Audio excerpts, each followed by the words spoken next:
किसी मस्जिद में जाकर के देख लीजिएगा, बूढ़े हो गए हैं, नमाज पढ़ते पढ़ते बुढ़ापा आ गया है, मगर सही ढंग से सजदा करने का तरीका नहीं मालूम है। न जाने कितने नौजवान ऐसे हैं कि जो जुमा में एक दिन हफ्ते में आते हैं, हाथ में कड़ा पहनने का भी एक रिवाज चला लिया है, बल्कि अब तो कानों में कुछ लोग बालियां लटकाए रहते हैं। कुछ गुनाह वो है कि जब तक आप करेंगे तब तक उसके गुनाह का मीटर चलेगा, लेकिन आपने अगर आंख बंद कर ली, आप सो गए तो गुनाह का मीटर रुक गया। मिसाल के तौर पर माअज़ल्लाह कोई फिल्म देख रहा था, तो जब तक आंख खोले हुए है उसका गुनाह मिलेगा, आंख बंद कर लिया सो गया, अब गुनाह नहीं मिलेगा, इसलिए कि अब गुनाह से रुक चुका है। लेकिन अगर किसी ने सोने की लाकिट गले में पहन रखी है, चांदी की लाकिट पहन रखी है, हाथ में कड़ा पहन रखा है, कानों में उसने बालियां डाल रखी है, तो चाहे वो सोए, चाहे वो जागे, चाहे वो चले, चाहे वो बैठे, जिस हालत में रहे उसके गुनाह का मीटर चलता रहता है, उसको गुनाह मिलता रहता है। और जुमा में इसी हालत में मस्जिद में पहुंच गया, कड़ा हाथ में है, कानों में बालियां पहने हुए और मस्जिद पहुंच गया, और अगर मस्जिद के इमाम ने तकरीर कर दिया कि ऐसे नौजवानों की नमाज नहीं होती, तो आके बाहर कहता इसीलिए तो नमाज पढ़ने नहीं जाते हैं, क्या ये तो मौलाना लोग हजार मसला बताते रहते हैं। बल्कि अब तो हालत यह है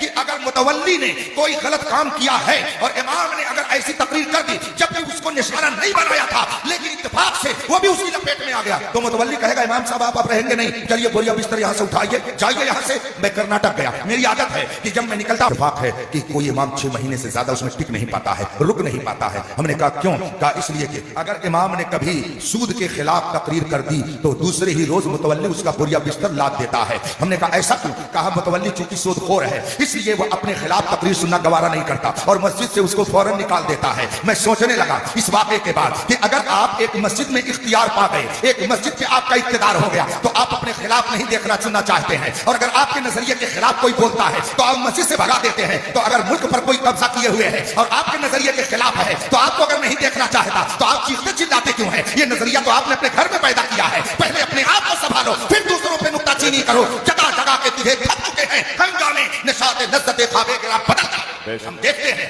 बेचारा मुदर्रिस 6 महीना यहाँ पढ़ाया, और अगर सच्चाई पर कायम है, मैनेजर साहब ने कहा हजरत शाबान आ रहा है, आप हिसाब कर लीजिएगा। क्यों भाई? नहीं वो आपसे नहीं पटेगी, आप हमारे मिजाज के मुताबिक नहीं रहते हैं। गोया अगर मैनेजर कहे कि दिन को रात है, मुदर्रिस कह दे कि रात है, तब तो वो अच्छा मुदर्रिस है, और अगर दिन को कहे नहीं दिन है, तो वो हमारे मिजाज के मुताबिक नहीं। आपके मिजाज के मुताबिक अगर इमाम नहीं तो आप मस्जिद से निकाल दे रहे हैं, तो अगर किसी के मुताबिक और किसी के मिजाज के मुताबिक आपका अकीदा नहीं, मुल्क से भगा दे रहा, तो चीखते चिल्लाते क्यों है? ये तो आप ही से सीख करके लोग कर रहे हैं। इसलिए इस नजरिए को बदलिए, सच्चाई पर कायम रहिए, अल्लाह और रसूल की इताअत कीजिए, मस्जिदों की हिफाजत कीजिए।